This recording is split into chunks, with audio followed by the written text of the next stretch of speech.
Bihar voter list समीक्षा पर सुनवाई होनी है। सुप्रीम कोर्ट कई याचिकाओं पर आज सुनवाई करेगा, तो कई याचिकाएं दाखिल की गई है, जिस पर सुप्रीम कोर्ट ने पहले ही कहा था कि 10 तारीख को हम एक साथ सभी याचिकाओं पर सुनवाई करेंगे। तो आज का दिन बेहद ही महत्वपूर्ण है, क्योंकि एसआईआर को लेकर के बिहार की सियासत भी काफी तेज है और इन सब के बीच आज नजर होगी सुप्रीम कोर्ट पर। बता दें कि 2 जजों की बेंच मामले की सुनवाई करेगी। बिहार वोटर लिस्ट की जांच के फैसले को चुनौती दी गई है।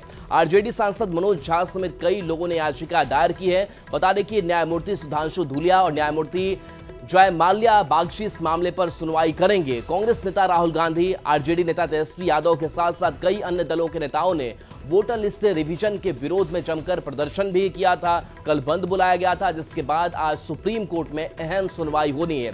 चुनाव आयोग का कहना है कि पिछली बार यानी 2003 में 31 दिन में ही एसआईआर हुआ था। शंकर आनंद हमारे साथ न्यूज 18 संवाददाता जुड़े हुए हैं। शंकर, बिहार विधानसभा चुनाव से पहले जो एसआईआर की प्रक्रिया शुरू की गई, सियासत काफी तेज हो चली। कल बिहार बंद भी था, प्रदर्शन करने के लिए महागठबंधन के नेता सड़कों पर थे, लेकिन आज निगाहें सुप्रीम कोर्ट पर। क्या कुछ हो सकता है, क्या दलीलें दी गई हैं? देखिए, आज सुप्रीम कोर्ट में जस्टिस धूलिया और जस्टिस बागची के बेंच में आज बेहद महत्वपूर्ण आज सुनवाई होनी है। अब बेहद महत्वपूर्ण इस लिहाज से कहा जा सकता है कि इस साल बिहार में चुनाव होने हैं और चुनाव के ठीक पहले जिस तरह से मतदाता विशेष जो उनकी लिस्ट है, उनकी पुनरीक्षण से जो जुड़ा मामला है, तो इस मामले में केंद्रीय चुनाव आयोग के द्वारा जो फैसला लिया गया, उसी फैसले के खिलाफ जिस तरह से कई याचिकाएं सुप्रीम कोर्ट में दाखिल हुई है, तो उन याचिका के माध्यम से तमाम बातों को रखा जा रहा है। तो आज इस मामले पर सुनवाई होनी है। खासतौर पर जो एडीआर संस्था है, एडीआर संस्थान के द्वारा जो याचिका दायर की गई थी, मुख्य तौर पर उसकी याचिका है, तो आज इस मामले पर कोर्ट के द्वारा सुनवाई होगी और कोर्ट में सुनवाई के दौरान में वो तमाम दलीलों को कोर्ट के सामने रखा जाएगा कि किस तरह से जो केंद्रीय चुनाव आयोग है उसके द्वारा जो लिए गए फैसले हैं और खास तौर पर जो विशेष मतदाता सूची पुनरीक्षण का जो मामला है, तो इस मामले में क्या क्या खामियां हैं, तो इन तमाम मसलों को कोर्ट के सामने रखा जाएगा। हालांकि इस बात को लेकर जिस तरह से बिहार में माहौल काफ़ी गरमाया हुआ है और एक तरह से कहा जा सकता है कि बिहार के इस मसले को लेकर सुप्रीम कोर्ट से लेकर देश के अलग अलग राज्यों में भी चर्चाएं हो रही हैं, तो निश्चित तौर पे कह सकते हैं कि यहाँ पर मसला जरूर बिहार का है, लेकिन इसका जो एक अच्छा खासा असर कई राज्यों में भी देखने को मिलेगा। तो इन तमाम चीज़ों को ध्यान में रखते हुए कई याचिकाएं दाखिल की गई और ज़्यादातर जो याचिकाएं हैं वो याचिका चुनाव आयोग के खिलाफ ही बाकायदा जो चुनाव आयोग के जो फैसले हैं उसके खिलाफ याचिका दायर की गई है। एक याचिका उसके समर्थन में है जो वकील अश्विनी उपाध्याय के द्वारा फाइल किया गया है। तो एक तरह से कहा जा सकता है कि आज तकरीबन 10:30 बजे के बीच में ये मामला सुप्रीम कोर्ट में सुनवाई शुरू होगी।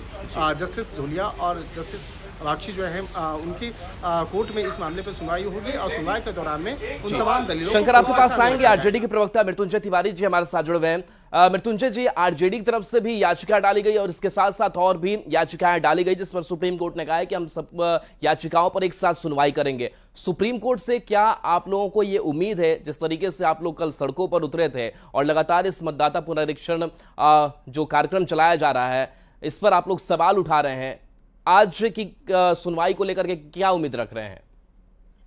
देखिए, माननीय सर्वोच्च न्यायालय में आज सुनवाई होनी है। वोटर रिवीजन के नाम पर जिस तरह से गरीबों को, वंचितों, शोषितों को वोट के अधिकार से वंचित करने की मंशा है, इसके खिलाफ इंडिया गठबंधन, श्री राहुल गांधी जी, श्री तेजस्वी यादव जी ने कल सड़कों पर भी प्रदर्शन किया और सड़क से लेकर अदालत तक लड़ाई लड़ने के लिए तैयार हैं। ये कैसे हो सकता है कि लोगों के वोट के अधिकार को कोई छीन सकता है? चुनाव आयोग का धर्म है, कर्तव्य है, निष्पक्षता से चुनाव कराएं, ज्यादा से ज्यादा लोगों को मताधिकार का प्रयोग कैसे कराएं, इसकी व्यवस्था सुनिश्चित करें जी। किसी की नागरिकता देने का अधिकार चुनाव आयोग को नहीं है।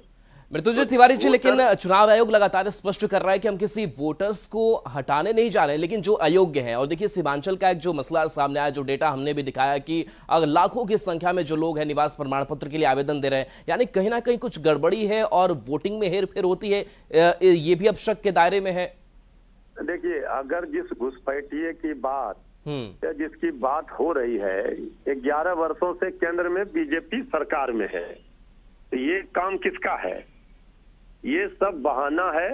दरअसल जितने कागजात जा रहे हैं और जितने कम समय दिए गए हैं, इसमें संभव नहीं है। यही करना था तो 3 महीना पहले, 6 महीना पहले कर लिए जाते।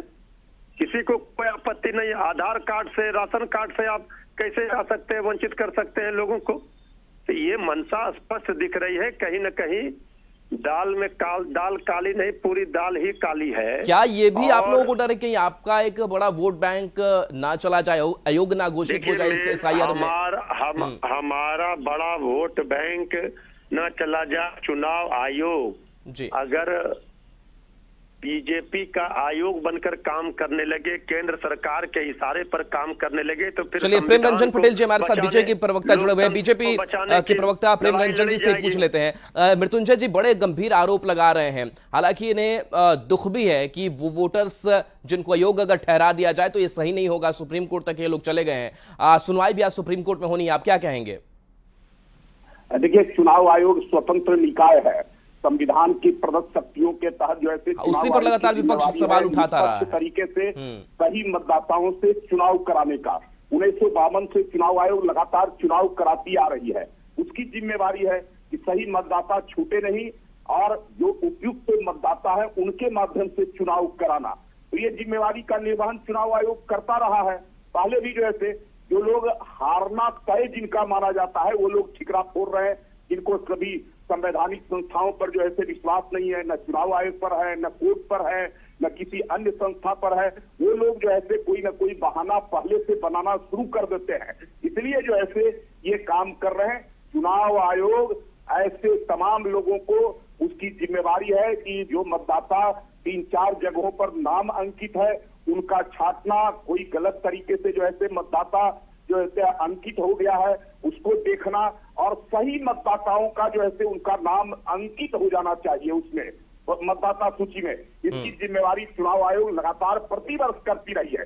अपनी नाकामियों को छिपाने के लिए विपक्ष जिनको DNA 2 बना करके और प्रत्येक बूथों पर उनको दिया गया है कि आप अपने। लेकिन प्रेम रंजन पटेल जी आपको ये क्या समझ में आ रहा है कि जो खास करके जो अयोग्य मतदाता घोषित कर दिए जाएंगे या फिर जिस पर नजर चुनाव आयोग की भी है, उसको लेकर के इतना प्रेम क्यों छलक रहा है विपक्ष का? इसलिए कि इन लोगों को जो है सही मतदाताओं पर जो है विश्वास नहीं है।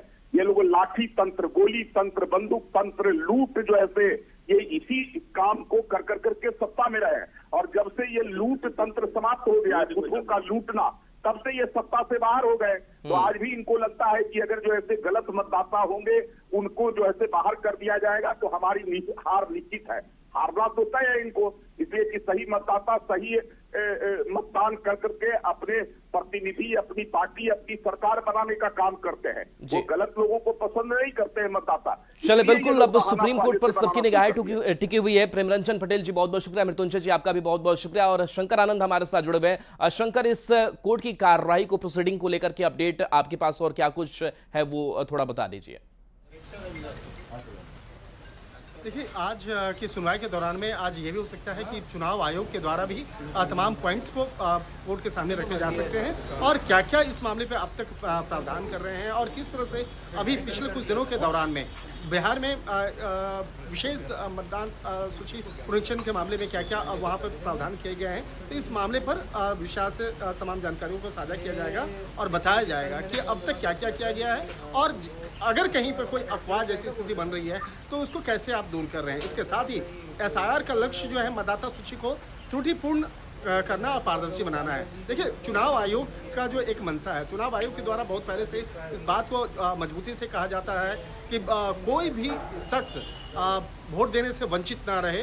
तो इस मामले को भी ध्यान रखा जा रहा है। तो दूसरी तरफ इस बात का भी खास ख्याल रखा जा रहा है कि कोई भी अयोग्य आदमी इस मतदाता सूची में जुड़ ना सके या उसको उसकी वोटिंग राइट्स जो है वो नहीं होनी चाहिए। तो इस बात को कोर्ट के सामने भी आज मजबूती से कोर्ट के सामने रखा जाएगा। जी चलिए बिल्कुल, तो चुनाव आयोग की अगर बात करें तो चुनाव आयोग की क्या तैयारी है, क्योंकि एक साथ कई याचिकाएं दाखिल की गई है और उसका जवाब भी देना है, ये बड़ी चुनौती चुनाव आयोग के लिए भी। चुनाव आयोग कैसे संतुष्ट करेगा कोर्ट को, क्या तैयारी है?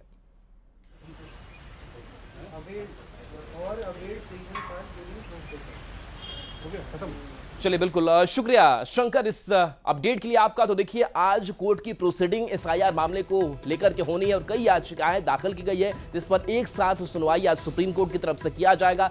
देखना दिलचस्प होगा कि एसआईआर को लेकर के ये मतदाता पुनरीक्षण कार्यक्रम को लेकर के सुप्रीम कोर्ट की तरफ से क्या फैसला जो है वो निकल करके सामने आता है। असित नाथ तिवारी जी हमारे साथ कांग्रेस के प्रवक्ता जुड़े हुए हैं। असित नाथ तिवारी जी, चूंकि इस समय डेडलाइन जो है वो काफी कम रखा गया है और वैसे में आप लोगों की भी कोशिश यही थी कि सुप्रीम कोर्ट से जो फैसला है हो सके कि आप लोगों के पक्ष में आ जाए या फिर क्या होगा नहीं कहा जा सकता है, लेकिन अभी आपकी मंशा कांग्रेस का स्टैंड क्या है इस एसआईआर को लेकर? देखिए, हमारा स्पष्ट स्टैंड है कि वो लाखों गरीब मजदूर, महिलाएं, दलित जिनके पास जरूरी कागजात नहीं है, उन्हें पर्याप्त समय मिलना चाहिए। उन्हें आप ठीक है, आप डॉक्यूमेंट्स मांग रहे हैं, लेकिन आप ऐसे ऐसे डॉक्यूमेंट्स मांग रहे हैं ना जो डॉक्यूमेंट सबके पास अभी नहीं है। वो डॉक्यूमेंट्स उनके पास जी तो वो डॉक्यूमेंट सबके पास होने चाहिए। इसलिए लेकिन ऐसा भी नहीं कि डॉक्यूमेंट्स की संख्या कम है। 11 डॉक्यूमेंट्स जो हैं वो रखे गए हैं कि आप 11 डॉक्यूमेंट्स में से कुछ भी दिखा दीजिए। नहीं, कुछ भी 11 डॉक्यूमेंट जो है ना उसको समझिए। जैसे बिहार एक गरीब स्टेट है, यहाँ के प्रवासी मजदूर आप जहाँ काम कर रहे हैं वहां भी मिल जाते हैं, अलग अलग हिस्सों में ही मिल जाते हैं। अब आप इनसे पासपोर्ट मांगिएगा, बेचारा पासपोर्ट कहाँ से लाएगा? जनरली डॉक्यूमेंट्स के नाम पर बिहार में आधार कार्ड है, वोटर आई कार्ड है, इस तरह की चीजें होती है लोगों के पास। अभी भी लाखों लोग ऐसे हैं बिहार में, करोड़ों लोग कह सकते हैं ऐसे हैं जिनकी अपनी पुश्तैनी जमीन नहीं है, वो दूसरों के बसाए हुए लोग हैं। किसी ने लाके उनको बसा दिया, उनके नाम पर जमीन नहीं की, तो उनके पास जमीन के कागज भी नहीं मिलेंगे, अपनी जमीन पर घर नहीं है। तो जी चलिए बिल्कुल असित नाथ तिवारी जी बहुत बहुत शुक्रिया अपनी प्रतिक्रिया देने के लिए। बढ़ेंगे